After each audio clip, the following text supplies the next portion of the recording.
Pagkatapos ang libing ng aking asawa, hindi ko sinabi ang tungkol sa mana na nakakahalagang 10 milyong piso at isang bahay sa Espanya.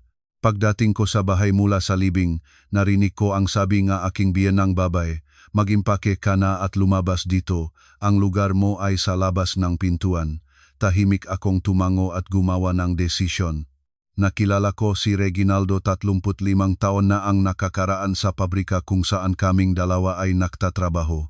22 na ako noon, 27 naman siya. Siya ay isang inhinyero sa departamento ng disenyo. Ako naman ay isang ekonomista sa accounting. Natatandaan ko ng malinaw ang araw na iyon simula ngang Setyembre, init araw sa gitna ng tag-ulan. Nakatayo ako sa pila sa kainan ng pabrika, hawak ang aking tray na may sinigang at pritong isda. Sa harap ko ay isang matangkad na binatang nakasot ng maputing polo, may magandang balikat at tuwid na likod. Kumuha siyang 2 serving kanin at lumingon. Nagtagpo ang aming matingin. "Pasensya na," sabi niya, "naabala ba kita?" "Hindi," sagot ko. "Ayos lang."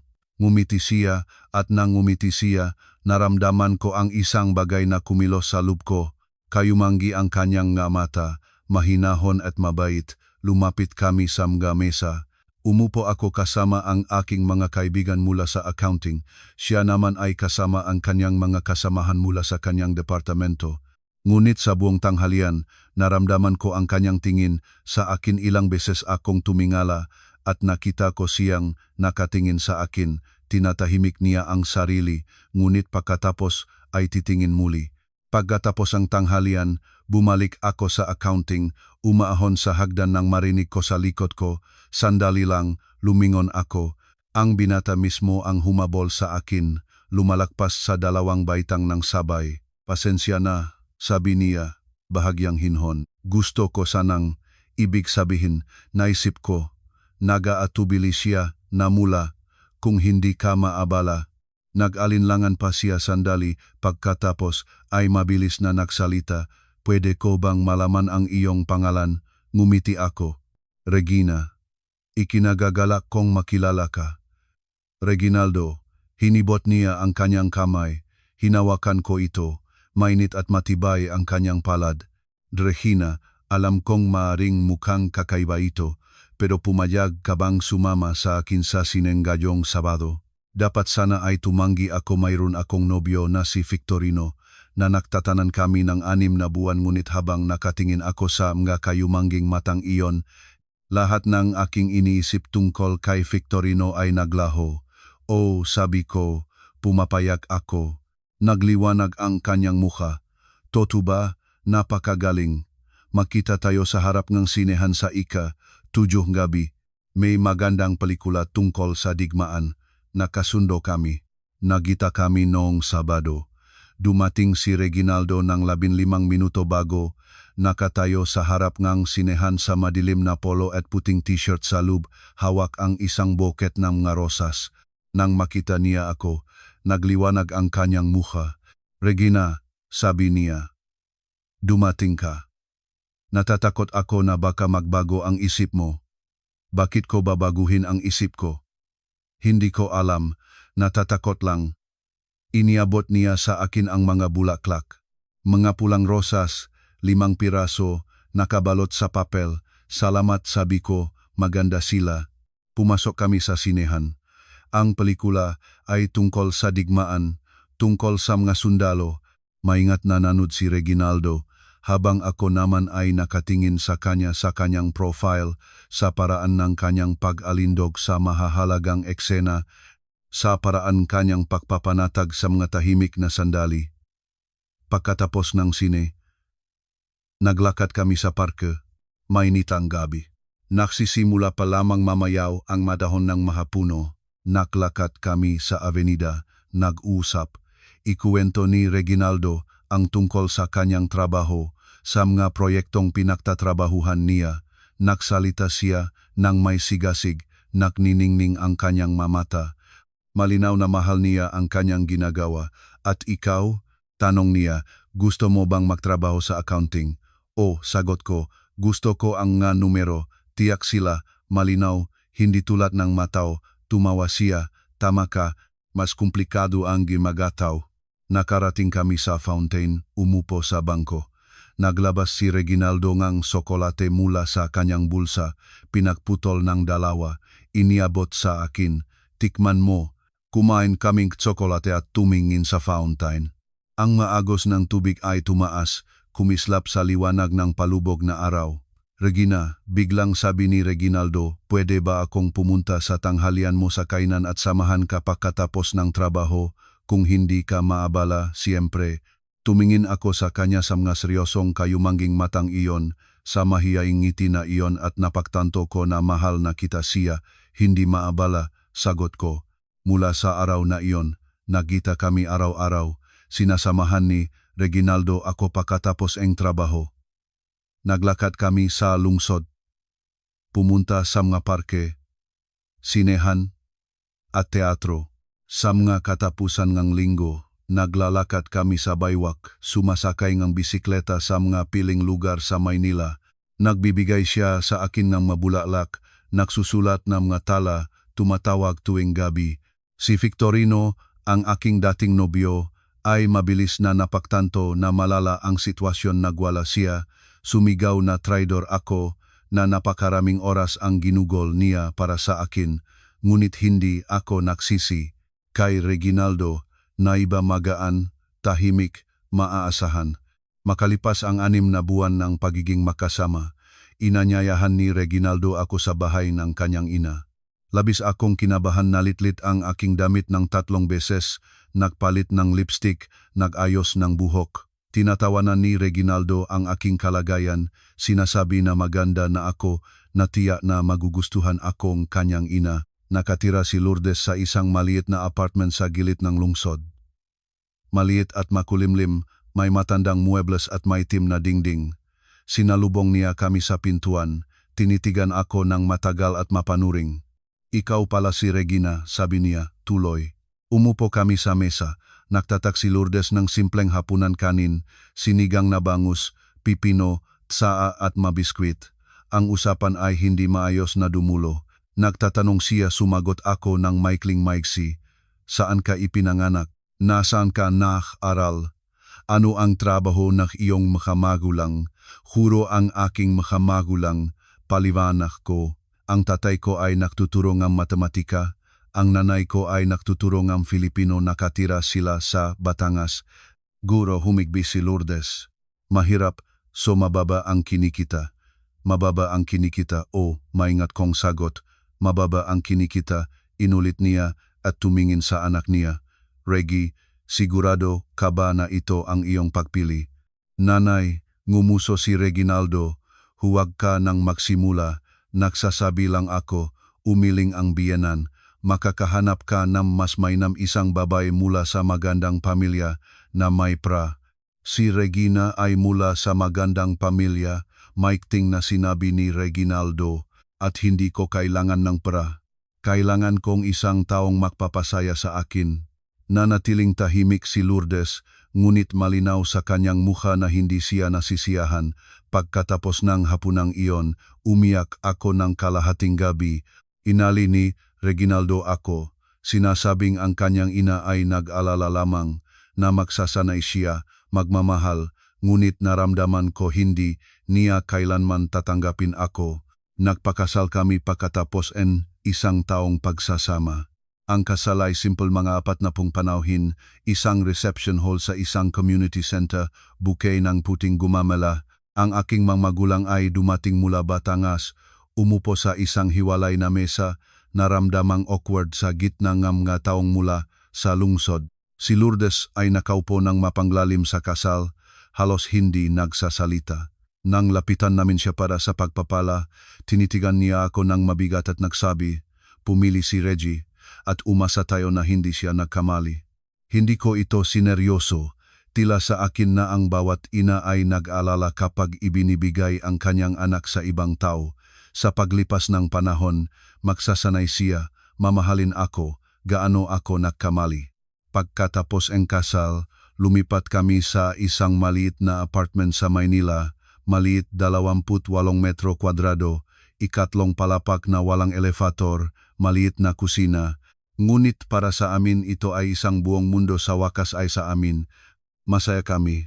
Nagtatrabaho si Reginaldo mula umaga hanggang gabi, kumukuhang karagdagang proyekto, kumukonsulta sa mga pribadong kumpanya.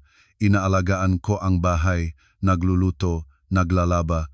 Sa mga katapusan ng linggo, sama-sama kaming naglalakad sa lungsod, pumupunta sa sinehan, nagtatayo ng mga plano, kakaunti ang pera, ngunit sapat para sa amin. Dumarating si Lourdes sa amin tuwing linggo ng walang babala, walang tawag, basta lilitaw sa pintuan na may bag ng mapakain at isang mukha ngang kawalang kasiyahan. Reggie, pumayat ka, sasabihin niya, tinitingnan ang anak ng mapanuring. Siguro hindi ka pinakakain ng maayos. Nanay, ayos lang lahat, sasagot si Reginaldo. Napakahusay na magluto ni Regina. Napakahusay, ngiyaw ang biyenan. Nakikita ko kung paano ang kahusayan. Butot balat ka. Nagdadala siyang maadobo, puto, maniluto na may sabaw sa mga banga. Inilalagay ang lahat ito sa mesa at sinasabi sa akin, tingnan mo, Regina, matuto, ang isang lalaki ay dapat busog. Nananahimik ako, ngumingiti ng pinipilit at lumalabas sa kusina para hugasan ang pinggan. Hinihiling ni Reginaldo sa kanyang ina na huwag makialam, ngunit hindi nakikinig si Lourdes. Iniisip niya na may karapatang kontrolin ang buhay ng kanyang anak. Pinalaki niya siya ng mag-isa ng walang asawa. Umalis ang ama ni Reginaldo ng 3 taong gulang pa lamang ang batang lalaki. Iniiwan si Lourdes ng mag-isa na may anak, walang walang suporta. Nagtatrabaho siya sa 2 trabaho. Nagtitipid sa lahat, bawat sentimo ay iniukol sa anak niya. Siya ang kahulugan ng kanyang buhay, ang tangi. At nang mag-asawa ang anak, inunawa niya ito bilang pagtataksil. 3 taon pagkatapos en kasal, nakatanggap kami ng isang mas malaking apartment. Si Reginaldo noon ay nagtatrabaho na sa isang malaking kumpanya ng konstruksyon, nangunguna sa mga proyekto, kumikita ng mabuti. Ang apartment ay ibinigay sa ilalim ng programa para sa mga batang profesional. 70 metro kwadrado sa isang bagong gusali, may sariling silid tulugan, sala at opisina para kay Reginaldo. Masaya kami tulad ng mga bata. Sa unang pagkakataon sa aming buhay, mayroon kaming espasyosong tirahan. Ginawa namin ang muling pagtatayo na penloop, now dikit na wallpaper, now pintura, ng gatingning, now assemble na muebles. Dumarating si Lourdes araw-araw, pinupune ang pawa, maliit na bagay. Masyadong madilim ang wallpaper na ito. Bakit ganyan ang sofa? Hindi praktikal. Dito dapat ganito. Hindi ganyan. Anna, nagtiis si Reginaldo. Nagtiis din ako. Nang matapos ang muling pagtatayo, nagdiwang kami ng housewarming. Inanyayahan ang makaibigan, katrabaho, kamag-anak. Umupo si Lourdes sa silya sa sala at buong gabi ay tumanggap ng pagbati. Para bang ang bahay niya ito, ang kanyang tagumpay. At nang makaalis ang mapanauhin, nanatili siya.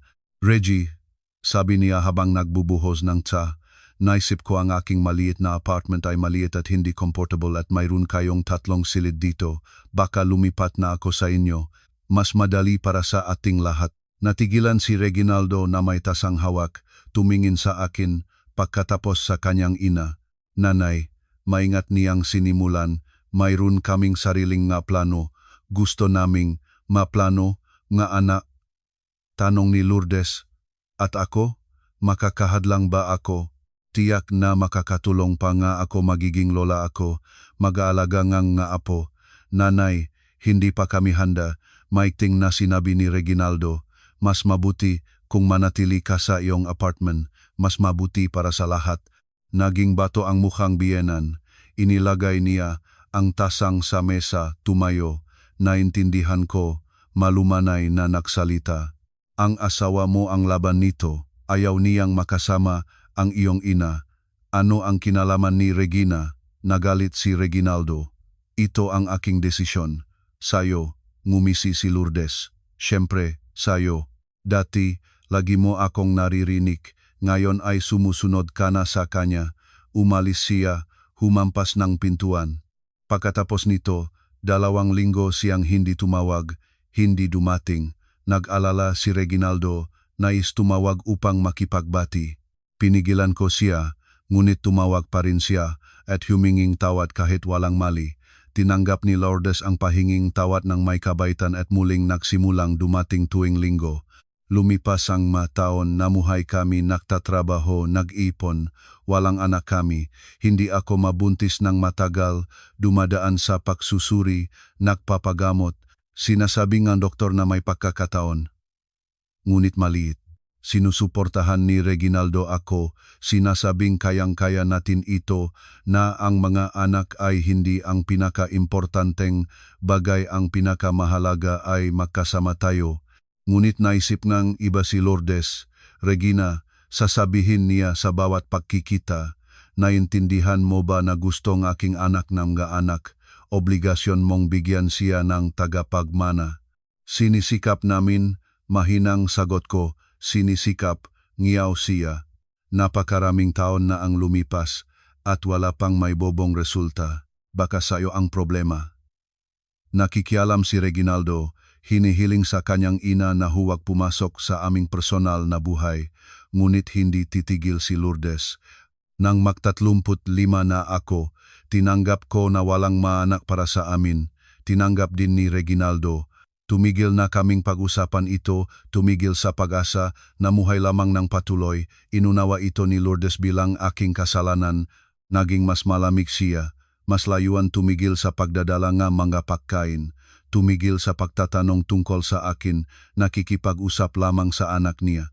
Para bang hindi ako nakikita, hindi ako nagalit. Mas magaan para sa akin kapag iginagawa niya akong wala. Sa mga taong iyon, si Reginaldo ay nagsimulang madalas maglakbay. Ang kanyang kumpanya ay nag-asikaso ng malalaking proyekto sa buong bansa, pagkatapos ay sa ibang bansa. Lumipat siya sa Espanya, Italia, Portugal, kumukonsulta sa mga developer, nakakasundo tungkol sa mga supply, kumikita siya ng mabuti, napakagaling. Ngunit mababa ang aming pamumuhay, karaniwan ang aming kotse, murang damit ang binibili namin. Isang beses lang kami nagbabakasyon sa isang taon sa Boracay o Palawan. Sinasabi ni Reginaldo na ang pera ay dapat ipon, invest, tipunin para sa hinaharap. Hindi ko tinatanong kung anong hinaharap, nagtitiwala ako sa kanya. At pagkatapos 11 taon na ang nakakaraan, bumalik siya mula sa isang paglalakbay sa Espanya at nagsabi, Regina, bumili akong bahay. Gusto mo bang tingnan ang litrato? Hindi ako makapaniwala sa aking mga tainga. Isang bahay sa Espanya? Ipinakita niya sa akin ang mga larawan, isang 2 palapag na gusali na may tila pulang bubong, maputing mga dingding, berdeng mga pinto, isang hardin na may mapunong olibo, isang trasa na may tingin sa maburol. Sa atin ito, sabi ni Reginaldo, binili ko ng 200,000 euro. Mayroon akong naimpok, nag-invest, nag-ipon, at naging possible. Ngayon mayroon na tayong bahay sa timok ng Europa. Hindi ko alam kung ano ang sasabihin. 200,000 euro. Saan nanggaling ang ganitong halaga? Ipinliwanag ni Reginaldo. Sa loob ng maraming taon, kumukuha siya ng komisyon mula sa mga deal, kumukonsulta sa mga pribadong kliyente, naglalagay ng pera sa mga stock at bond, lahat ay legal. Lahat ay tapat. Hindi lamang niya pinag-usapan ito, ayaw niyang maging kilala, ayaw niyang may makaalam. Kahit si nanay ay hindi nakakaalam, tanong ko. Lalo na si nanay, tumango siya. Regina, mahal ko siya, ngunit hindi siya marunong mag-ingat ng lihim. Kung malalaman niya, bukas lahat ng kapitbahay at kamag-anak ay malalaman na, at hindi ko iyon kailangan. Naintindihan ko siya. Si Lourdes nga ay hindi marunong tumahimik, mahilig siyang makyabang, ikuwento sa lahat ang mga tagumpay ng kanyang anak. Kung malalaman niya ang tungkol sa bahay sa Espanya, magiging pangunahing paksa ang lahat ng kanyang pag-uusap. At ano ang gagawin natin sa bahay? Tanong ko. Ipaarkila ko ito sa pamamagitan ng ahensya. Sagot ni Reginaldo. dadatnan maturista. Maliit ang pera, ngunit matatak. At pupunta tayo doon isang beses sa isang taon para magpahinga. Pumunta kami sa bahay na iyon ng isang beses 10 taon na ang nakakaraan noong Setyembre, 2 linggo na hindi ko malilimutan. Naglakad kami sa makipot na mga lansangan ng bayan, uminom ng alak sa trasa, nagmasit ng mga pagsasakit sa hardin, yakaping ni Reginaldo ako at magsabi, Regina, ito ang ating lugar. Kapag nagretiro na tayo, dito tayo lilipat ng tuluyan, mamumuhay tayo ng payapa, walang abala, naniniwala ako sa kanya. Hinihintay ko ang araw na iyon, ngunit kay Lourdes ay wala kaming sinabi. Nag-imbento si Reginaldo ng kwento na pumunta kami sa isang ordinaryong tour sa Europa. Nakikinig si Lourdes sa mga kwento tungkol sa paglalakbay at nguminguso. Pupunta sa ibang bansa habang napakaraming magandang lugar sa ating sariling bansa. Pagkatapos ng paglalakbaying iyon, normal na lumakat ang buhay. Nagpatuloy si Reginaldo sa pagtatrabaho, paglalakbay, pagkita. Nagretiro ako sa 55, ngunit hindi ako nabagot. Nag-aasikasong bahay, nagbabasa, nakikipagkita sa mga kaibigan. Kami ni Reginaldo ay pumupunta sa teatro. Nga eksibisyon tuwing gabi ay hapunan namin ng magkasama, pinag-usapan ang mabalita, nagtatayo ngang maplano para sa hinaharap. Tumatanda si Lourdes, higit sa 80 na siya. Humihina ang kalusugan, ngunit ang ugali ay nananatiling pareho. Patuloy siyang dumarating sa amin, patuloy na pumuna, patuloy na naniniwala na may utang sa kanya ang kanyang anak ng lahat. Nag-aalaga si Reginaldo sa kanya, binabayaran ang mabayarin sa komunidad, bumibili ng gamot, nagtatawag ng doktor, hindi ako tumutugon. Ina niya iyon, obligasyon niya. At pagkatapos 5 taon na ang nakakaraan, gumawa enige, testamento si Reginaldo. Isang gabi ay pumunta siya sa bahay, umupo sa tabi ko sa sofa at nagsabi, Regina, may kailangan akong sabihin sa iyo. Sinabi niya na mayroon siyang account sa isang bangko sa Singapore na nakalagay doon ang 10 milyong piso na naimpok sa loob ng 20 taon ng trabaho at nais niyang gumawa ng testamento para sa pagkakataon na ang mangyayari ay maging handa ako. Handa mula kanino? Tanong ko. Mula sa aking ina, direktang sagot niya, Regina, kilala ko siya, naniniwala siya na lahat ng mayroon ako ay sa kanya. Kung may mangyari sa akin, susubukan niyang makuha ang lahat, ang apartment, ang pera, ang bahay, iiwanan ka niyang wala. Ngunit ina mo siya, nagtatangkang tumutol ako. Hindi siya maaring maging ganun katsan cruel. Maari, maikting na sinabi ni Reginaldo, kilala ko siya ng mas mabuti kaysa sa iyo. Mahal niya ako, ngunit makasarili siya. Para sa kanya ang pinakamahalagang bagay ay siya mismo, ang kanyang interes, ang kanyang kagalingan, wala kang halaga para sa kanya. Isang babae lamang na nag-agawang kanyang anak. Ayaw kong maniwala, ngunit sa kaibuturan ng aking puso, naintindihan ko na tama siya. Kailanman ay hindi niya mahal si Lourdes. Tiniis dahil ako ang asawa ng anak niya. Ngunit kung wala na si Reginaldo, aalisin niya ako ng walang pagsisisi. Ano ang gusto mong gawin? Tanong ko. Gumawa ang testamento, sagot ni Reginaldo. Ang apartment ay iwan ko sa aking inahayaan siyang makaroon ng tirahan para hindi masabi na naloko ko siya. Ngunit lahat ng iba pa, ang bahay, ang pera, ang kotse iwan ko sa iyo. Ikaw ang aking asawa, kasama mo ako sa buong buhay. Nararapat ka sa isang maayos na katandaan. Pumunta kami sa notaryo. Si Ati Borromeo ay kasamahan ni Reginaldo pamula sa kolehiyo, isang mapakakatiwalaang tao. Gumawa siyang testamento ng maayos, inilarawan ang lahat ng mga detalye na may tatak ng notaryo. Nilagdaan ni Reginaldo ang madokumento at ibinigay ito kay Ati Borromeo para sa pag-iingat. Regina, sabi niya sa akin nang lumabas kami mula sa opisina, kung may mangyari sa akin, pumunta ka agad kay Ati Borromeo. Alam na niya ang lahat, tutulong siya. Huwag matakot sa aking ina, huwag pakinggan siya. Makakaroon ka mahay, makakaroon ka mamumuhay kang maayos. Huwag magsalita ang ganyan, hiniling ko. Matagal ka pang mabubuhay. Umaasa ako, ngumiti siya. Ngunit para sa lahat ng sitwasyon, kailangang maging handa. Tama siya. 3 araw na ang nakakaraan. Noong Huwebes ng umaga, tumawag sa akin mula sa opisina ni Reginaldo.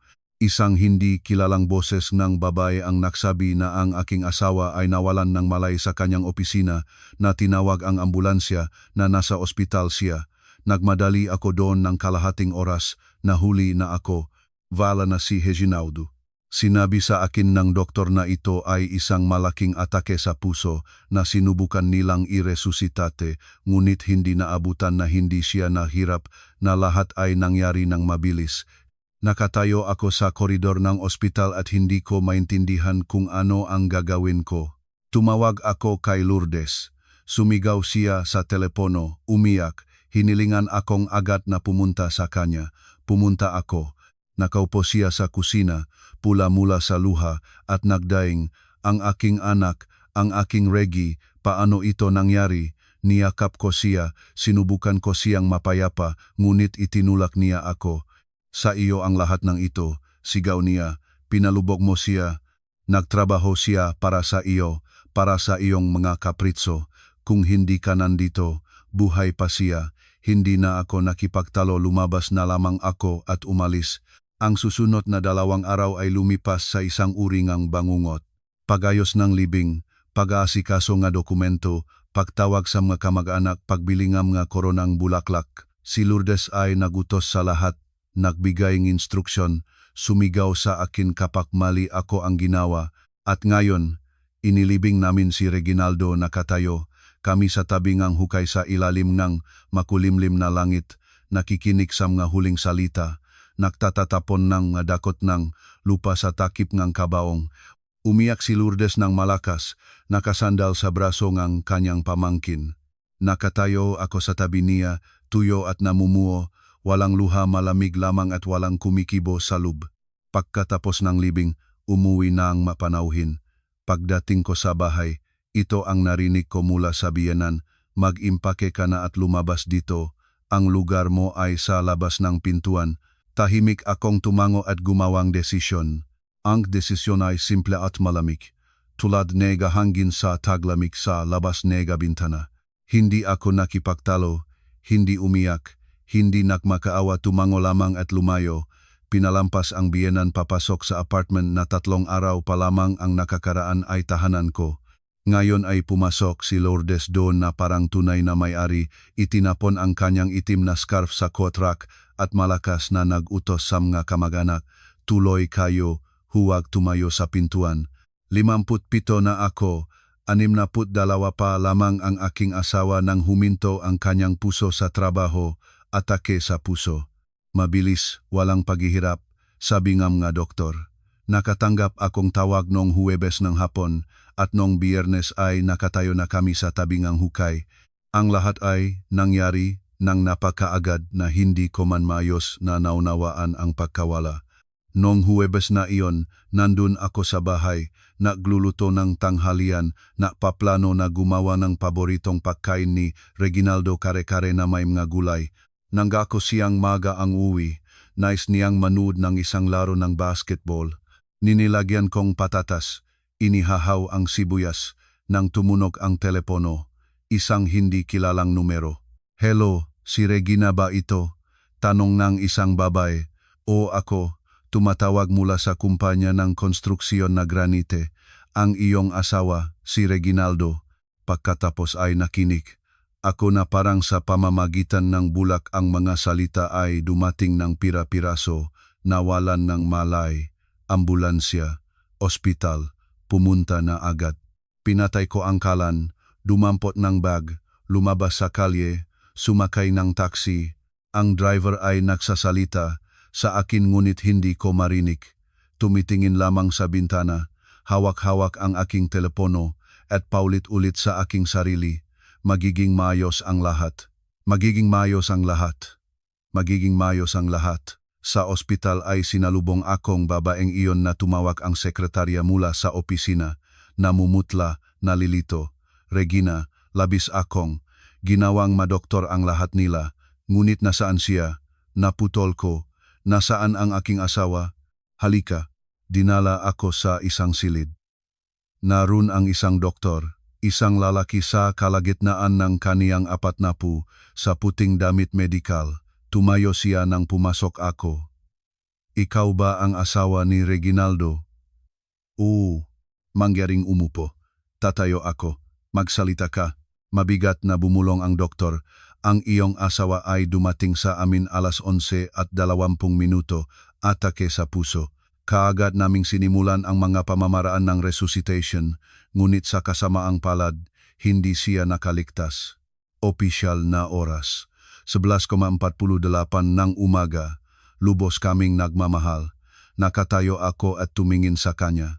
Hindi umiyak, hindi sumigaw, nakatayo lamang. Walang laman sa loob. Pwede ko ba siyang makita? Siyempre. Sasamahan kita ngayon. Nakahiga si Reginaldo sa isang stretcher. Nakatakip ngang kubrekama. Tahimik ang mukha, para bang natutulog. Lumapit ako. Hinawakan ang kanyang kamay. Malamig.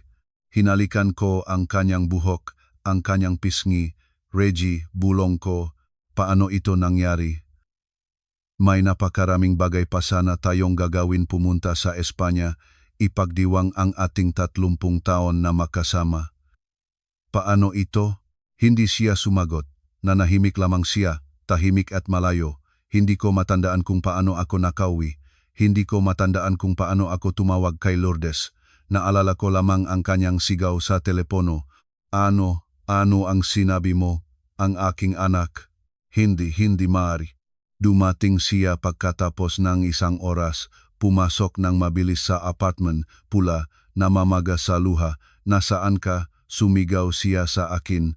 Bakit hindi mo siya binantayan? Bakit hindi ka mas maaga tumawag ng doktor? Lourdes, nasa trabaho siya. Sinubukan kong ipaliwanag. Hindi ko malalaman. Hindi mo malalaman. Naputol siya. Dapat mo namang naramdaman. Ikaw ang asawa. Obligasyon mo. Nananahimik ako. Walang kwenta ang pakikipagtalo. Naghahanap siyan may kasalanan. At ang may kasalanan ay ako. Ang susunod na 2 araw ay naging isang serye nga maliliit na pagbabastos at masakit na tungkulin. Kinuha ni Lourdes sa kanyang kamay ang pag-ayos ng libing, ngunit bawat hakbang ay sinangayunan ng parang ako ang huling tanga. Mga koronang bulaklak kukunin ba natin? Tanong niya. Siyempre, sagot ko. Mayroon ka bang pera o ako ang magbabayad? Mayroon ako. Aba, tingnan mo, baka mamaya ay sabihin mong hindi kita binanggit mahal ang libing. Nagdala siyang isang ahente mula sa serbisyong panglibing. Isang mataba at mukhang seryosong lalaki sa itim na suit ay naglatag sa mesa ngamga katalogo ngamga kabaong, koronang bulaklak at mga hangganan. Ito ay kahoy na narra, 200,000 piso. Ito ay mas simple, 60,000. Alin ang kukunin ninyo? Tumingin si Lourdes sa akin nang may inaasahan. Ang narra, sabi ko, sigurado ka? Tanong ng biyenan. Mahal iyon. Nararapat kay Reginaldo ang pinakamahusay. Nararapat ngumisi siya. Aba, kung ikaw ang magbabayad, kumuha kang gusto mo. Tumango ang ahente, sumulat, nagpakita ng higit pa makorona, massage, musikal na programa. Lahat ay nagkakahalaga ng pera. At sa bawat item, lalo pang ngumuso si Lourdes. Bakit kailangan ng musika? Tanong niya. Maari na nang walang. Gusto kong mayos ang lahat. Sagot ko. Mayos, nagusal siya. Noong nabubuhay, hindi ka nakatulong. Ngayon ay nagtatayo kang monumento. Pinikpay ko ang aking mga kamao sa ilalim ng mesa nunit nananahimik. Hindi pa ito ang oras para sa mga pagtatalo. Ang libing ay itinakda para sa Sabado. Noong Biyernes ng gabi, nagsimulang dumating ang makamag-anak.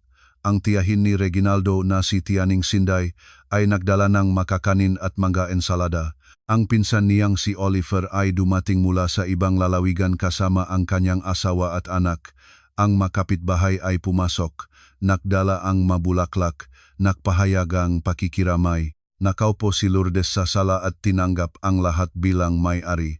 Nakukwento tungkol sa anak niya, umiyak, nagdaing. Nagtatakbo naman ako sa kusina, nakluto na kape, naklalakay ng pagkain sa mga pinggan, nahuhukas ng plato. Walang nagbibigay pansin sa akin. Parang empleyada lamang sa pagtitipon na ito. Pumasok si Oliver sa kusina para kumuhang tubig. Nakita ako sa lababo. Regina, kumusta ka? Mahinang tanong niya. Ayos, sagot ko. Hindi itinaas ang aking mata. Kung may kailangan ka, sabihin, tutulungan ka namin kung kaya. Salamat, umalis siya. Mabuting tao si Oliver, nakasama lang na malayo ang tinitirhan. Ang gabi bago ang libing ay hindi ako nakatulog, nakahiga sa kama at nakatingin sa kisame. Sa tabi ko ang bakanteng lugar kung saan palagi sanang natutulog si Reginaldo. Ang kanyang unan, ang kanyang kumot.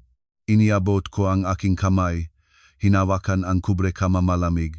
Umaga, nagbihis ng maaga isang simpleng itim na damit na binili ko noong nakaraang araw, walang alahas. Tiningnan ko ang sarili sa salamin. Maputla ang mukha, madilim na bilog sa ilalim ng mga mata, pagod na tingin. Biyuda, sa 9:00 ng umaga, dumating ang fan. Umupo si Lourdes sa unahan, ako sa tabi niya. Ang iba pang kamag-anak ay pumuno sa natitirang upuan. Naglakbay kami ng tahimik. May umiyak, may nakatingin sa bintana. Sa sementeryo, naktipon ang 50 tao, mga katrabaho ni Reginaldo, mga kaibigan, mga kapitbahay, mga malalayong kamag-anak. Lahat ay nakaitim, lahat ay may bulaklak. Nagalay ng misa ang pari. Nagpaalam ang matao, nagtatapok ng mabulaklak sa hukay. Umiyak si Lourdes nang napakalakas na narinig sa mga katabing bahagi ng sementeryo. Lumuhod siya sa gilid ng hukay, nagdaing, "Anak ko, paano mo ako iniwanan? Sino ngayon ang mag-aalaga sa akin?" Itinaas siya ni Oliver at ng kanyang asawa, dinala sa isang gilid. Nakatayo naman ako at pinagmasdan ang mga manggagawa na nagbubuhusan ng lupa sa hukay. Ang hugong ng mayupak sa takip ng kabaong ay umaalingaw-ngaw sa aking ulo. Pagkatapos, umuwi kami para sa handaan ng lamay. Ngayon lamang, habang pinapalabas ng biyenan ang kanyang sarili bilang may-ari ng aming apartment, nagsimula akong maunawaan, ang aking nakaraang buhay ay natapos na. Umupo ang mga kamag-anak sa kusina at sa sala, mga 25 tao, mga tiyahin, tiyo, mga pinsan ni Reginaldo, mga kapitbahay, mga katrabaho. Ang tiyaning Sinday, kapatid ng yumaong ama ni Reginaldo, ay umupo sa sofa. Isang mataba at gulang na babae, nakaitim na suit na may malaking brooch sa dibdib, hawak ang isang panyo at paminsan-minsang umiyak. "Talaga, hindi ito tama," sabi niya. "Ang mabata ay dapat ang maglibing sa mga magulang, hindi ang kabaliktaran." Sa tabi niya ay umupo ang anak niyang si Arlene, isang babaeng 40, nakasuot ng mamahaling itim na damit na may magintong hikaw. Nagtatrabaho siya sa bangko, kumikita ng mabuti, at palagi niyang ipinapahiwatig ito. "Tiyahin Lourdes," tawag niya sa biyenan, "ito ay isang malaking kalungkutan, ngunit kaya mo, dapat ituloy ang buhay, gaano man kahirap." "Madaling sabihin," tumugon si Lourdes, tinutuyo ang tuyong mamatang panyo, "ngunit paano mabubuhay, sa ano? Maliit na pensyon, hindi maayos ang kalusugan, ngunit mayroon kang apartment." Napansin ni Oliver, ang pinsan ni Reginaldo, isang matangkat at manipis na lalaki na may manipis na buhok. "Ito ay isang magandang apartment sa gitnang bahaging lungsod. Ibenta mo, sapat para sa maayos na katandaan." "Hindi ako magbebenta," matigas na sabi ng biyenan. "Ito ay alaala ng aking anak. Dito ako maninirahan." Nagbubuhos akong kape ng mekanikal, naglalagay ng pagkain sa mapinggan. Sa mesa ay may mga ensalada, mga hiwa-hiwalay na pagkain, mainit na tinapay. Nagdala si Tiyaning Sinday ng kanyang espesyal na puto. Ang kapitbahay na si Ligoyo Hernandez ay nagdalang matsaroni salad. Ang makatrabaho ni Reginaldo mula sa opisina ay nagdala ng tsake mula sa tindahan ng panaderya. "Regina, ano itong ensalada?" tanong ni Arlene. Tinutusok ng tinidor ang isang mangkok. "May suha ba?" O mahinang sagot ko. Akala ko, sa lamay ay dapat may tradisyonal na pagkain kanin na may gatas, palitaw. May palitaw din, itinuro ko sa isa pang pinggan. Ah, sige na. Kumuha siya ng ensalada at bumalik sa sofa. Nagpatuloy akong maglagay ng pagkain at parang nasa makapal na ulap ng bulak ako ang maboses ay narinig ng mababa, ang mga mukha ay naging malabo. Ang kapitbahay na si Vera Reyes, isang matandang babae mula sa apartment sa kabila, ay lumapit sa akin sa kusina. Regina, mahal, mahinang sabi niya, kaya mo. Alam ko kung gaano kahirap para sa iyo. Si Reginaldo ay isang mabuting tao. Salamat Ate Vera. Pinisil niya ang aking kamay at bumalik sa sala. Ang mga katrabaho ni Reginaldo ay nakaupo ng magkakasama sa grupo sa gilid ng bintana, tatlong lalaki sa matatamis na suit, seryoso, pinigilan. Isa sa kanila, si Ginong Domingo Bonifacio, ang ipinuno ni departamento kung saan nagtatrabaho si Reginaldo. Si Reginaldo Constantino ay isang napakahusay na espesyalista, sabi niya kay Lourdes. Isa sa mga pinakamahusay na inhinyero na nakilala ko. Lahat kami ay nagulat sa balitang ito. Sa trabaho siya lagi, tumugon ang biyenan, kaya't nakaroon nga nun. Mahal niya ang kanyang trabaho, maingat na tumutugon si Ginoong Bonifacio. Ito ang kanyang bokasyon, ngumisi siya.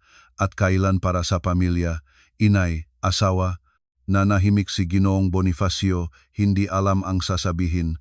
Ang pamangkin ni Reginaldo na si Serapio, anak ni Oliver, isang binatang nga 20, ay nakaupo sa sulok na may telepono.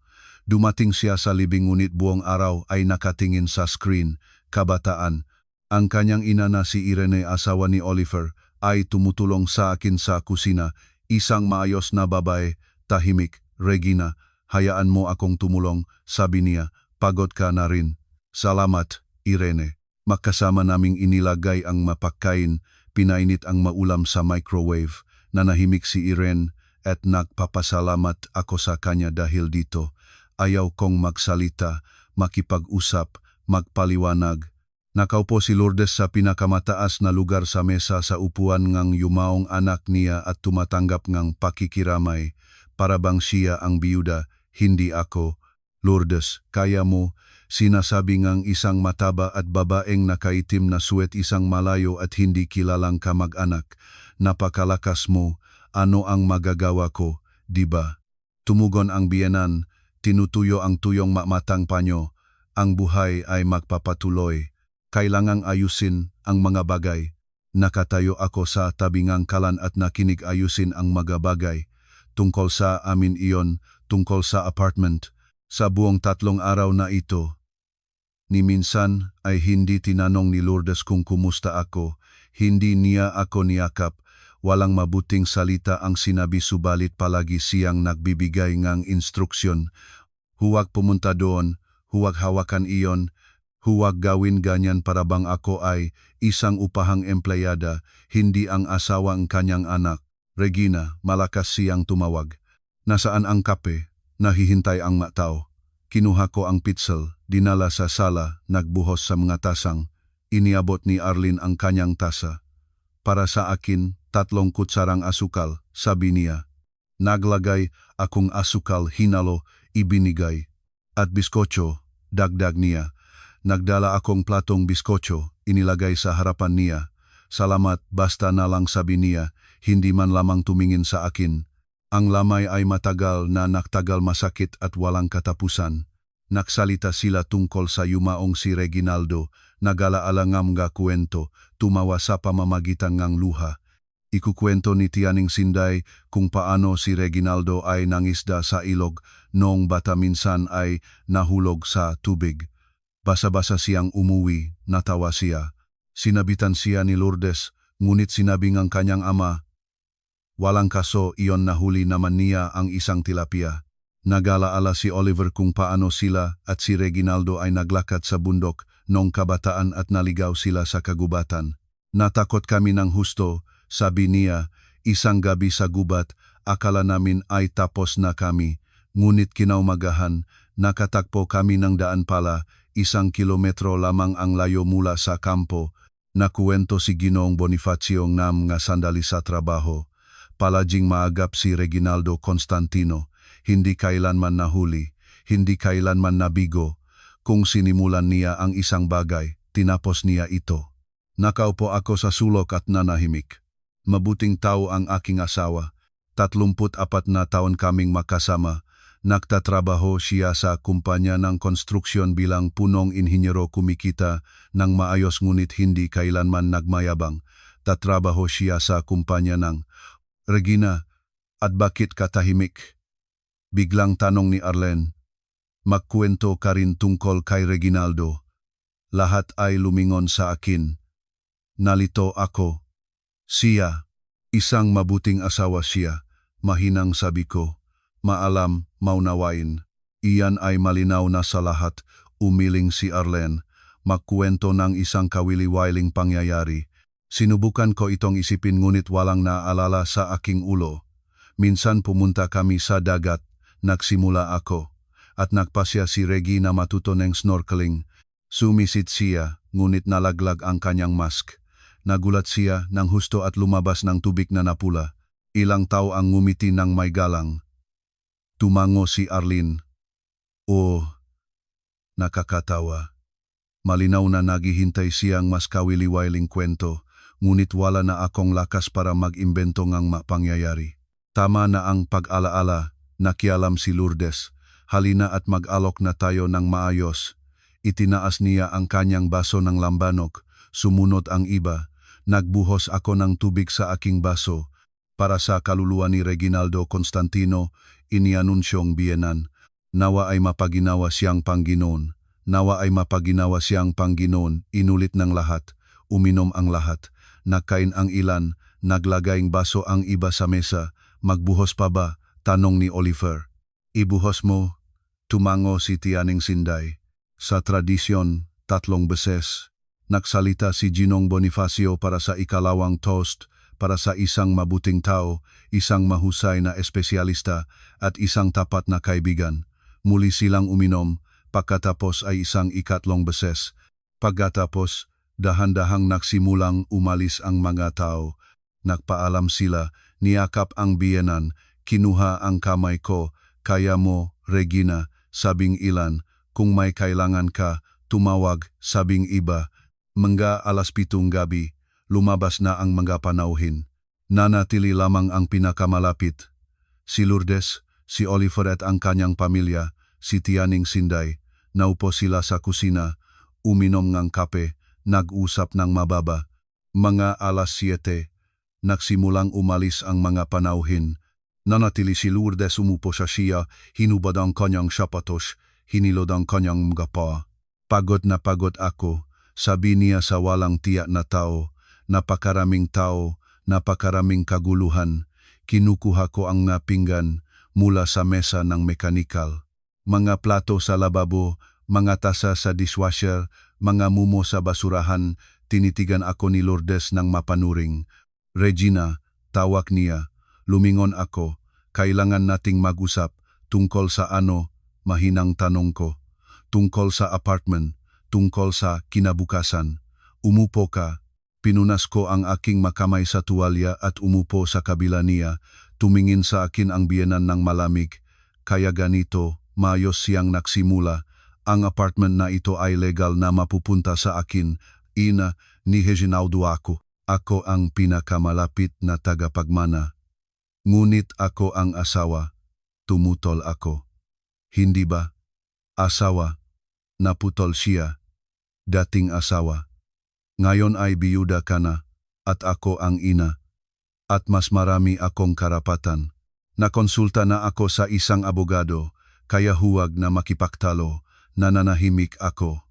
Kumukubo ang aking puso sa aking lalamunan, kaya naman, patuloy ni Lourdes, kailangan mong ilabas ang apartment. Naintindihan ko, kailangan mo en oras, ngunit huwag tayong magpatumpik-tumpik. 2 linggo, at lumabas ka na. 2 linggo, umulit ako, Lourdes, ngunit saan ako pupunta? Ito ang aking tahanan. Problema mo na iyon, umiling siya. Magrenta ng silit, tumira sa mga kaibigan, mayroon kang pensyon, makakayos ka. Kailangan ko ang apartment na ito. Balak kong ibenta ang aking maliit na apartment at lumipat dito. Mas maganda ang lugar, mas malapit sa simbahan. Nakatingin ako sa kanya at hindi makapaniwala sa aking mantainga. Ganun ang pagsasalita niya nang parang pinag-usapan ang pagbili ang bagong ref. Lourdes, nagsimula ako, sinusubukang mapanatili ang kalmado, maaari tayong mag-usap, baka ako ay manatili dito. Hindi, maikting na sagot niya.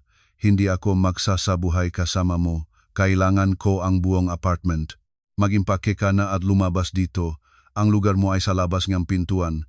Ang masalitang iyon ay tumapal sa akin tulad ng suntok. Ang lugar mo ay sa labas ng pintuan.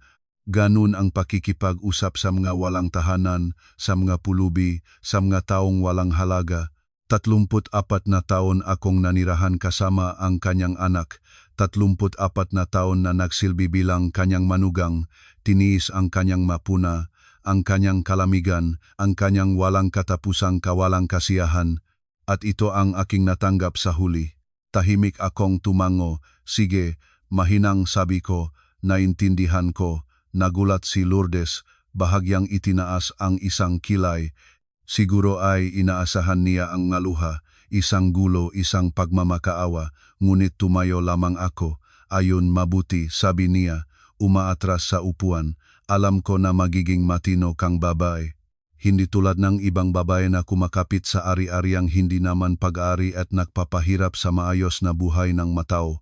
Naglabas siyang isang notebook at ballpen mula sa kanyang bag. Ngayon, gumawa tayong listahan ng bagay na iuwi mo para walang hindi pakakaunawaan at hindi pakakaindinihan pagkatapos. Listahan, umulit ako. O naman, naiintindihan mo ba na hindi mo lahat makukuha? Ang muebles, teknolohiya, pinggan, lahat iyon ay nananatili. Ikaw ay kukuha lamang ng iyong personal na gamit. Binuksan niya ang notebook, handa siyang sumulat. Kaya, damit iyon ay malinaw. Sapatos din. Ano pa? Nakatayo ako at tinitingnan siya. Seryosong gagawa siyang isang listahan ng aking mapag-aari para bang ako ay isang umaarkila, hindi ang may-ari ng bahay na ito. Mga litrato, mahinang sabi ko. Ang aming mga larawang makasama ni Reginaldo, alin sa partikular, ngumisi siya. Ang mga makasama kayo iyon ay pwede mo, ngunit ang mga kasama siya at ako at ang pamilya iyon ay nananatili dito. Ito ay mga heirloom ng pamilya, dapat sila ay narito sa pamilya.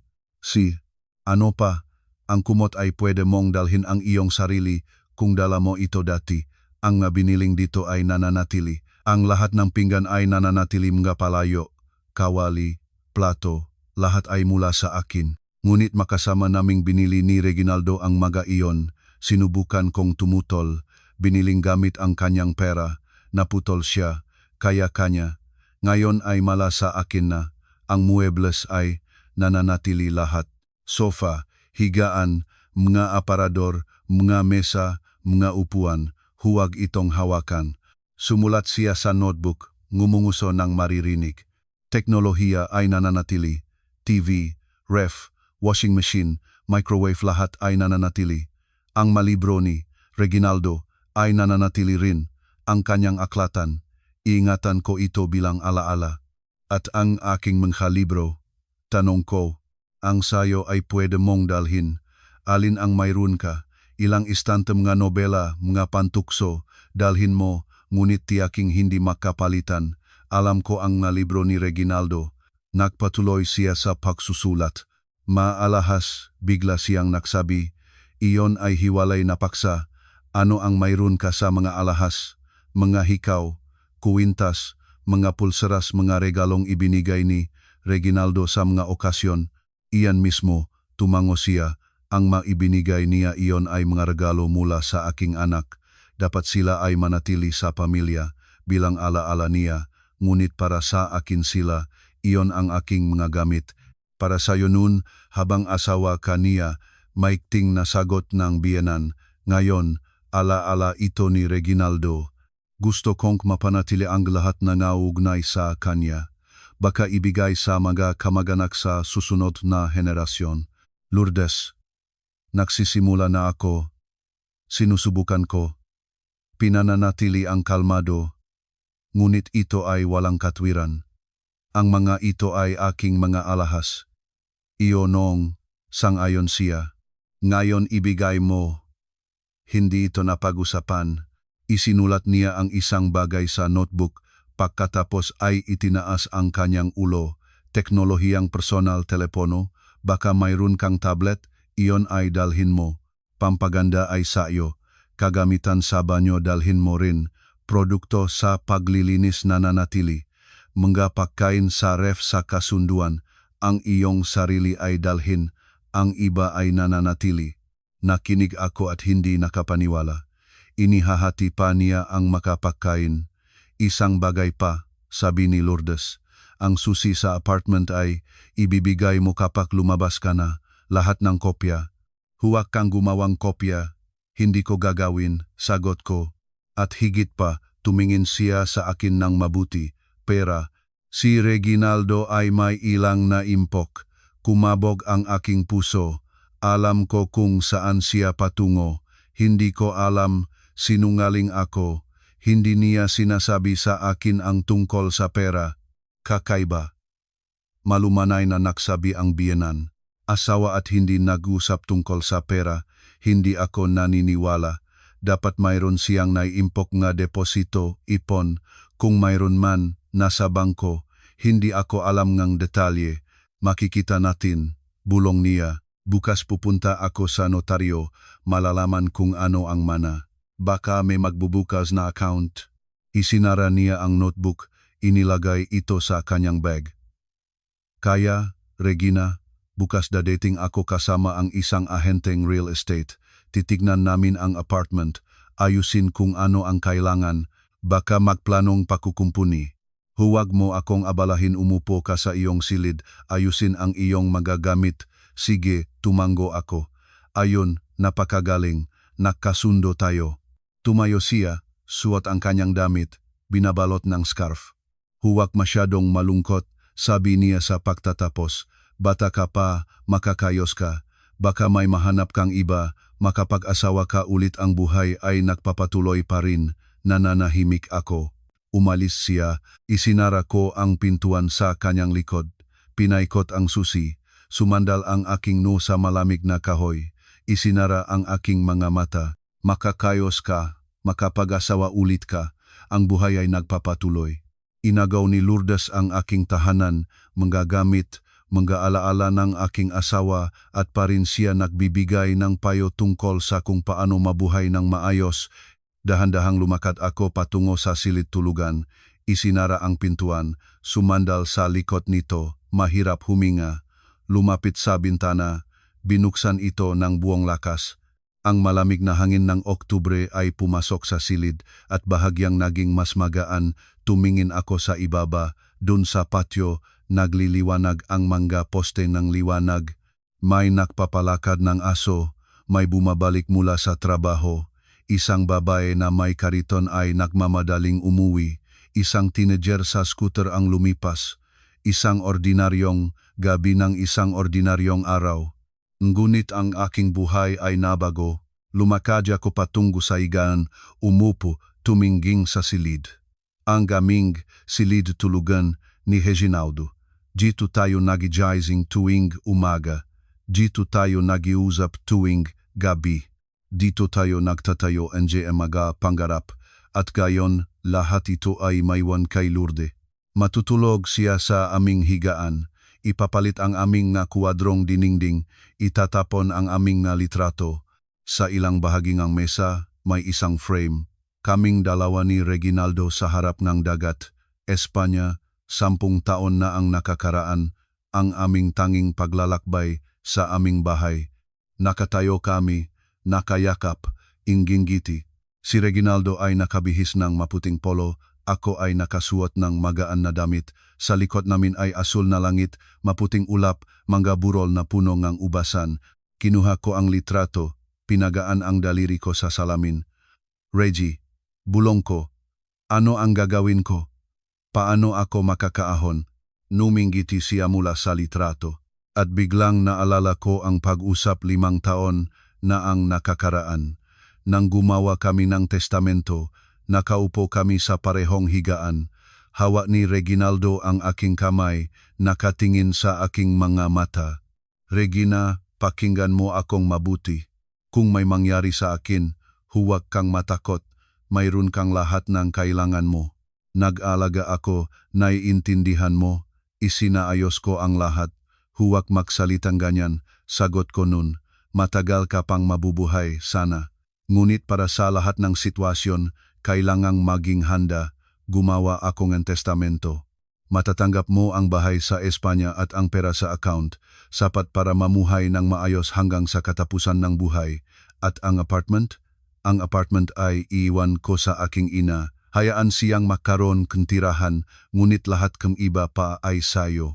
Naintindihan mo, Regina, kung may mangyari, pumunta agad kay Ate Borromeo. Alam na niya ang lahat. Tutulong siya, at huwag pakinggan ang aking ina. Susubukan niyang takutin ka, linlangin ka, palayasin ka, ngunit huwag sumuko. Mayroon kang karapatan, mayroon kang proteksyon, mangako ka sa akin na hindi mo papayagang ikaw ay apihin. Nangako ako, hinalikan niya ang aking nu. Ikaw ay malakas, Regina, mas malakas kaysa sa iyong iniisip. Kung kinakailangan, kayang-kaya mo. Inilagay ko ang litrato pabalik sa mesa, tumayo, lumapit sa aparador. Sa itaas na istante, sa likod ng kahon ng sapatos ay isang maliit na kahon. Kinuha ko ito, binuksan. Sa loob ay mga dokumento ang aking pasaporte, sertipiko ng kasal, patakaran sa seguro, pension ID at isang business card. Ati, Bernardo L. Borromeo, Notaryo Publiko, address, telepono. Ibinigay sa akin ni Reginaldo ang card na ito noon din, 5 taon nang nakakaraan. Itago mo, Regina. Kung may mangyari, agad siyang tawagan. Huwag mag-atubili, huwag mag-isip ng 2 beses, tumawag ka lang. Ipapaliwanag niya ang lahat, ayusin ang lahat. Kinuha ko ang card, pinaikot sa aking makamay. Maliliit na titik, gold embossing, isang seryosong opisina.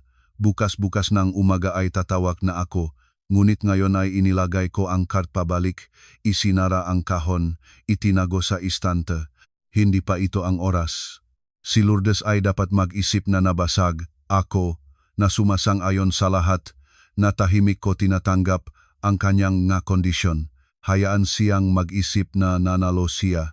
Hayaan siyang mag-relax at ako naman ay mag-ayos.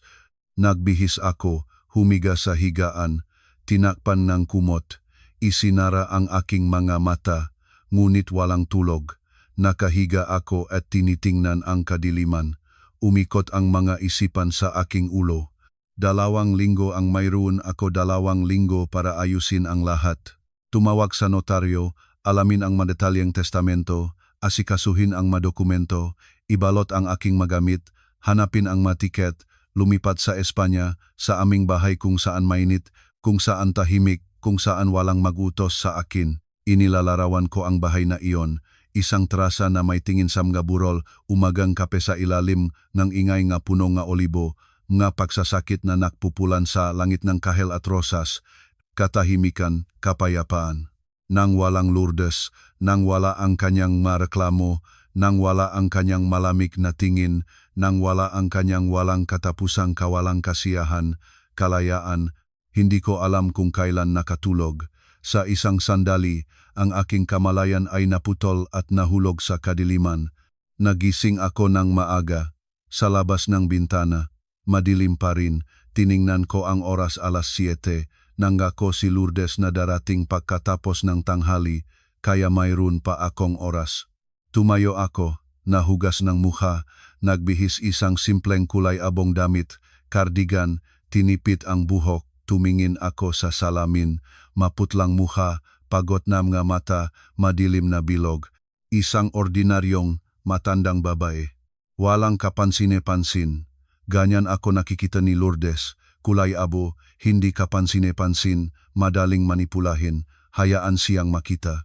Lumakad ako sa kusina, gumawang kape, umupo sa mesa, kinuha ang aking telepono, hinanap ang business card ni Ate Borromeo sa kahon, dinayalan ang numero, nahintay, isang ring pangalawa, pangatlo pagkatapos, isang babaeng boses. Opisina ng Notaryo Borromeo, magandang umaga. Magandang umaga, sabi ko. Regina Constantino ang aking pangalan. Nais kong kumuha ng appointment kay Ate Borromeo tungkol sa testamento ng aking asawa. Sandali lamang, titignan ko ang schedule. Sumagot ang sekretarya. Ano ang apelido ng yumaong? Constantino. Reginaldo Constantino. Nakikita ko. Si Ate Borromeo ay naghihintay ng inyong tawag. Comfortable ba kayo ngayon alas 11 ng umaga? Napaka-comfortable. Magaling. Naitala na kayo. Alam mo ba ang address? Alam ko. Maghihintay kami sa inyo alas 11. Paalam.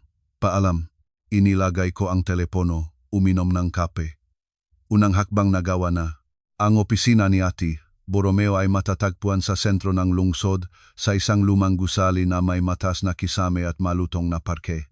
Ipinakilala ni Reginaldo ako sa kanya 5 taon na ang nakakaraan nang gumawa siyang testamento. Noon ay sinabi niya sa akin, Regina, kung may mangyari sa akin, pumunta ka agad kay Ate Borromeo. Alam na niya ang lahat, tutulong siya. Umakyat ako sa ikatlong palapag. Kumatok sa pintuan na may tanda na notaryo publiko. Binuksan ito ng isang batang sekretarya. Magandang umaga para kay Ate Borromeo ako. Regina ang aking pangalan, asawa ni Reginaldo Constantino. Tuloy kayo, hinihintay niya kayo. Sinalubong si Ate Borromeo ako sa kanyang opisina. Isang matangkat na matandang lalaki na mga 65 taon, nakasot ng mahigpit na suit at salamin. Tumayo siya mula sa kanyang mesa, kinuha ang aking kamay. Regina Constantino, tanggapin po ang aking pakikiramay. Si Reginaldo ay isang mabuting tao. Salamat, sagot ko at umupo. Alam ko kung bakit kayo pumunta, sabing notaryo. Inilabas ang isang makapal na folder mula sa kanyang safe. Si Reginaldo ay nagiwan ng testamento. Binalaan niya ako na kung may mangyari sa kanya, makikipag-ugnayan ako sa inyo ngunit nauna kayo. Ano ang nakapaloob sa testamento? Tanong ko, naramdaman ko ang pagbilis ng aking puso. Binuksan ni Ate Borromeo ang folder, kinuha ang dokumento, iniabot sa akin, basahin ninyo mismo. Kinuha ko ang papel, ang mga titik ay lumabo sa harap ng aking mga mata. Ilang beses akong kumukrap para mag-focus at pagkatapos ay nabasa ko. Ako, Constantino Reginaldo B., na nasa maayos na pag-isip at kumpletong kamalayan, ay nagwiwika ang sumusunod. Ang bahay sa address na Calle Garbi 23, bayan ng Sant'Arcangelo di Romagna, Italia, ay ipinagkakaloob ko sa aking asawang si Regina Castillo Constantino. Ang mapondo sa account ng isang bangko sa Singapore, na nakakahalaga ng 10 milyong piso, ay ipinakakaloob ko sa aking asawang si Regina Castillo Constantino. Ang sasakyan, mga personal na gamit, mga alahas, at iba pang kasangkapan ay ipinagkakaloob ko sa aking asawang si Regina Castillo Constantino. Ang apartment sa address na block 7 Lot 12, San Andres Homes, Parañaque, ay ipinagkakaloob ko sa aking inang si Lourdes Constantino. Binasa ko ito ng 2 beses, pagkatapos ay 3 beses. Iniwanan ni Reginaldo sa akin ang halos lahat ang bahay sa Espanya, ang 10 milyong piso, ang kotse. Sa kanyang ina ay ang apartment lamang ang parehong tirahan na kung saan siya nais na palayasin ako. Iniwanan niya sa akin ang lahat niya, bulong ko, halos lahat, tumango si Ate Borromeo. Ang apartment ay mapupunta talaga sa kanyang ina. Iyan ang kanyang kalooban ngunit lahat ng iba pa ay sa inyo. Si Reginaldo ay napakaling naglinaw nito sa testamento. Sinabi niya sa akin na natatakot na susubukan ng kanyang ina na idemanda ang lahat mula sa inyo. Kaya naman, hinati niya ang mana sa paraang walang basehan para sa mga paghahabol. Naupo ako at tinitingnan ang dokumento. Nag-aalaga si Reginaldo sa akin kahit pagkatapos ng kanyang pag-alis, pinrotektahan niya ako. Naalala ko ang pahusap 5 taon na ang nakakaraan nang humawa kami ng testamento nang humupo kami sa parahong hikan. Regina, Hindi ko nais na manatili kang walang-wala. Ang aking ina ay isang komplikadong tao. Naniniwala siya na lahat ng mayroon ako ay sa kanya. Ngunit hindi iyon totoo. Ikaw ang aking asawa. Palagi kang kasama ko. At kung may mangyari, makakaroon kang dignidad na buhay ipinangako ko. Sinunod niya ang kanyang pangako. Ano ang gagawin ko ngayon? Tanong ko sa notaryo. Maghintay ng 6 na buwan.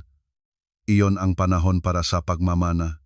Bubuksan ko ang kaso ngang mana, maghaharap kayo ngang petisyon. Si Lourdes ay maghaharap din ngang kanya. Pagkatapos ng 6 na buwan, ayusin namin ang lahat ng mga dokumento at magiging opisyal na inyong pag-ari ang bahay at account. At malalaman ba niya ang tungkol sa bahay at pera? Malalaman, tumango si Ate Borromeo. Kapag inihayag ko ang testamento, ito ay obligadong pamamaraan. Lahat ng tagapagmana ay dapat naroroon. Kailan ito? Sa susunod na linggo. Nagpadala na akong abiso. Lumabas ako mula sa opisina ng notaryo sa isang kakaibang estado. Sa isang banda, naramdaman ko ang kaginhawahan, mayroon akong kinabukasan. Hindi ako mananatiling walang tirahan. Hindi ako magiging duha. Mayroon akong bahay sa Espanya at pera sapat para mamuhay ng maayos hanggang katapusan ng aking buhay. Sa kabilang banda, naiintindihan ko hindi maiwasan ang away. Kapag nalaman ni Lourdes na halos lahat ng mana ay napunta sa akin, mabababaliw siya. Ngunit alam mo ba, wala na akong pakialam. Bumalik ako sa bahay matanghali, nandun na si Lourdes. Nakaupo sa kusina kasama ang isang babae. Umiinom ng kape, nag-usap.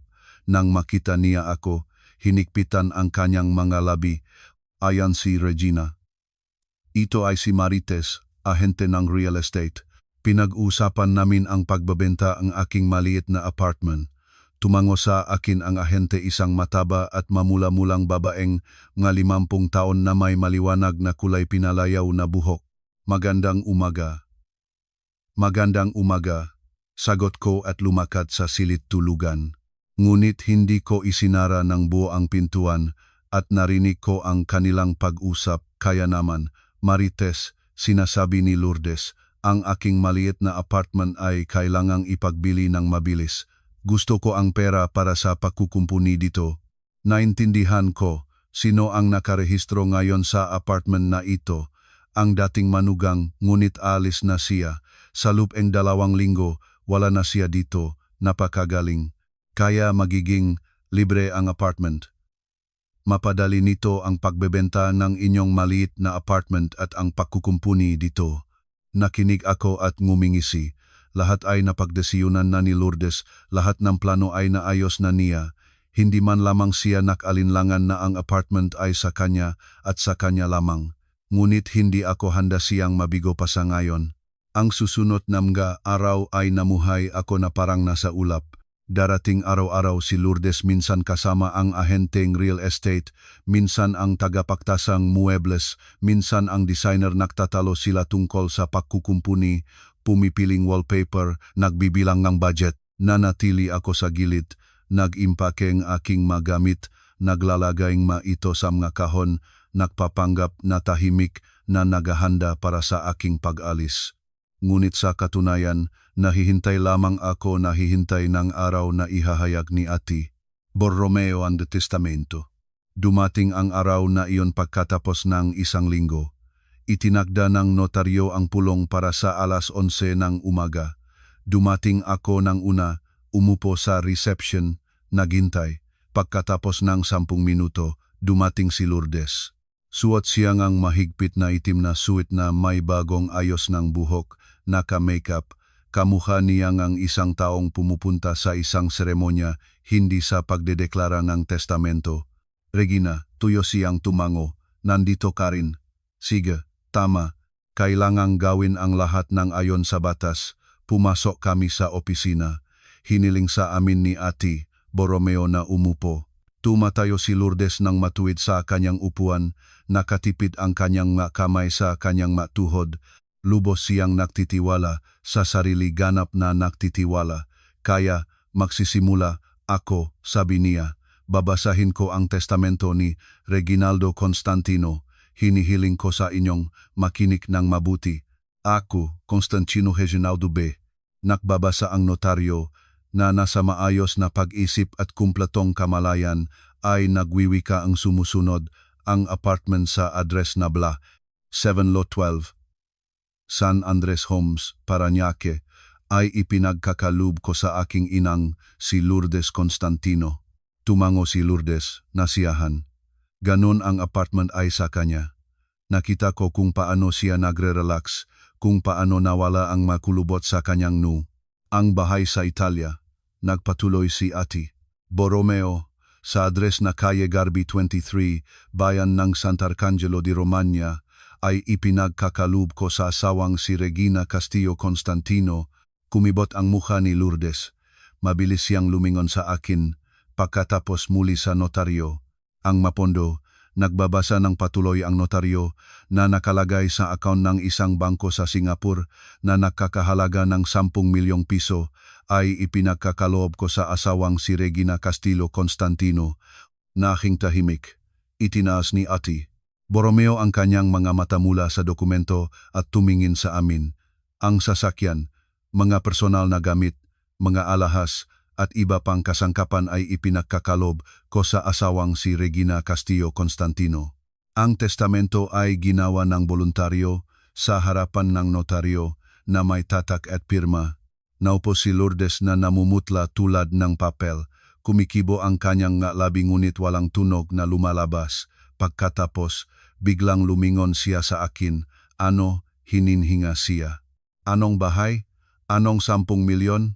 Nananahimik ako, tinitignan lamang siya ng tahimik. Ito ay isang pagkakamali, sumigaw si Lourdes, tumalon mula sa upuan. Hindi Mari, hindi sana ginawa ito ni Reginaldo, sinabi sana niya sa akin. Lourdes, nakialam si Ati, Borromeo. Pakiusap, kalmahin ang sarili ninyo, ang testamento ay legal. Ginawa ito 4 na taon na ang nakakaraan. Nilagdaan ito ng mismong si Reginaldo Constantino, ganap siyang may kakayahan, nasa maayos na pag-isip. Lahat ay ayon sa batas, ngunit inaako niya, sigaw niya, pinalaki ko siya, may karapatan ako sa lahat. Ayon sa batas, mahinahon na ipinagpatuloy notaryo, ang nagwiwika ay may karapatang mag-ayos ng kanyang ari-arian ayon sa kanyang sariling kagustuhan. Ang apartment ay napunta sa inyo, malaki iyon. Apartment. Hinawakan ni Lourdes ang kanyang puso. Anong apartment? Isang tirahan sa gilid na lungsod at sa kanya ay bahay sa Italia at 10 milyon. Lumingon siya sa akin. Nagniningning ang kanyang mga mata sa galit at put. Ikaw, humingi siya. Inujukan mo siya. Pinaikot mo siya kung saan mo gusto. Ninakaw mo ang aking mana. Wala akong ninakaw. Tahimik kong sagot. Ito ay desisyon ni Reginaldo ang kanya lamang. Niloko ninyo kaming ang dalawa. Nagpatuloy siyang sumigaw. Lalabanan ko ang testamentong ito. Makahanap ako nga abogado. Papatunayan ko na ito ay labag sa batas. Karapatan ninyo iyon, sabi ni Ati, Borromeo. Ngunit binabalaan ko kayo walang basehan para sa mga paghahabol. Ang testamento ay maayos na ginawa nang walang mga paglabag. Nagliwali si Lourdes sa opisina. Punit-punit ang kanyang mukha ngalit. Nanginginig ang kanyang makamay. Pagkatapos, huminto siya, nakatitig sa akin. Hindi mo makukuha ang parang iyan, humihik siya. Gagawin ko ang lahat para hindi ka makakuhang kahit isang sentimo. Isasampahang demanda kita. Ako hindi niya natapos. Biglang namutla ang kanyang mukha, nakapikit ang kanyang mamata, nangatok si Lourdes at bumaksak sa sahig. Tumalon si Ati. Borromeo, tumakbo sa kanya, kinapa ang pulso. Tumawag ng bulansya, sumigaw siya sa sekretarya. Naupo ako sa silya, nakatingin sa biyenang nakahiga sa sahig, hindi gumalaw, hindi nagulat, tinitingnan lamang. Sa loob ko ay isang kakaibang katahimikan. Mabilis na dumating ang ambulansya. Sinuring gamaga doktor si Lourdes, sinukat ang presyon ga dugo. Nakaroon siyang malay, Binuksan ang kanyang nga mata. Tumaas ang presyon, sabi ng doktor, kailangan ang pagsusuri. Pupunta ba kayo sa ospital? Hindi pupunta, humalimbawa ang biyenan. Ayos ako, pinaupo siya sa upuan, binigyan ng tubig. Uminom siya, hindi tumingin sa akin, pagkatapos ay tumayo, nangatog, at lumabas mula sa opisina nang hindi nagpapaalam. Nanatili ako kasama ng notaryo. Regina, mahinang sabi niya, kailangan ninyong mag-ingat. Maaring susubukan niyang idemanda ang testamento. Subukan niya, sagot ko. Naisaayos lahat ni Reginaldo. O, inisaayos niya. Ngunit magbantay kayo. Lumabas ako sa kalye. Maliwanag ang araw, malamig at malinis. Huminto ako sa bangketa. Isinara ang aking nga mata. Malalim na huminga, kalayaan. Iyon ang aking naramdaman, kalayaan. Bumalik ako sa bahay. Wala nang si Lourdes. Lumakad ako sa silid tulugan. Binuksan ang aparador. Kinuha ang maleta. Naksimulang makimpakan ang aking makakamit, hindi nakmamadali. Mainkat, maayos. Damit, sapatos, makadokumento, makalitrato. Magtanghali, tumawag ang biyenan. Kinuha ko ang telepono. Hello, Regina. Mababa at pagod ang kanyang boses. Masama ang aking pakiramdam. Pumunta ka rito. Bakit? Kailangan kong tulong, Lourdes. Maikting ko sinabi. Ipinagutos ninyo sa akin na lumabas. Lumalabas na ako.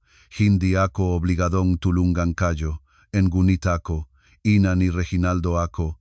Hindi ka maaring. Maari, naputol ko. At iyon ang gagawin ko. Paalam, inilagay ko ang telepono. Hindi nangatok ang aking makamay. Normal ang pagtibok ng aking puso. Wala akong naramdamang habag ni kasalanan. Sa susunod na araw, natapos ko ang pag-impake. Nakatayo ang mga maleta sa tabi ng pintuan. Isang huling paglalakad sa buong apartment, tiningnan ang masilid kung saan lumipas ang 34 na taon ng aking buhay. Maraming magandang bagay ang nangyari dito, ngunit wala nang nananatiling para sa akin. Tumawag ako sa taxi, ibinaba ang mamaleta. Tinulungan akong driver na ilagay ang maito sa trunk. Saan tayo pupunta? Tanong niya. Sa paliparan, sagot ko. Bumili akong tiket sa Barcelona, isang biyaheng tumatayo. Wala na akong dahilan para bumalik. Mayroon akong bahay sa Espanya, pera sa account, at ang buong buhay sa harapan ko. Lumipad, ang eroplano magtanggali. Duman ako sa check-in, inicheck ang aking bag, pumasok sa boarding gate. Umupo sa tabi ng bintana, nagbikis. Sa labas ng bintana, nagliyab ang pagsasakit. Pula, kahel, lila ang langit. Lumangaw ang eroplano. Natira ang Maynila sa ibaba, maliit at malayo. Sumandal ako sa upuan at isinara ang aking nga mata. Hindi ko na kailanman nakita muli si Lourdes. Lumipas ang 6 na buwan. Naayos ko ang lahat ng mga dokumento, nakakuha ng akses sa account, pumasok sa mana.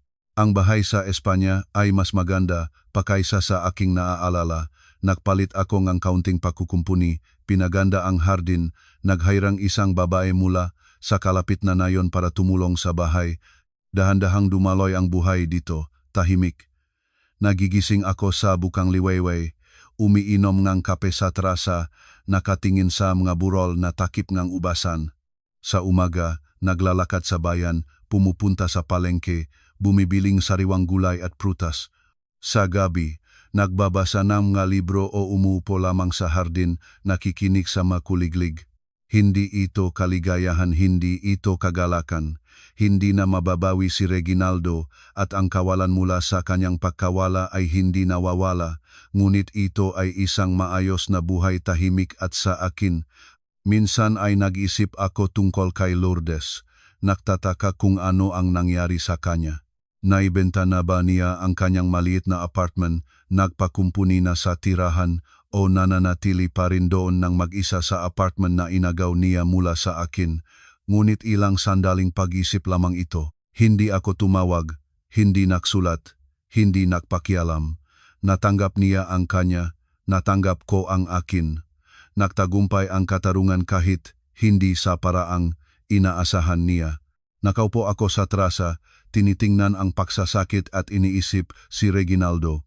Naalala ko kung paano niya ako niyayakap.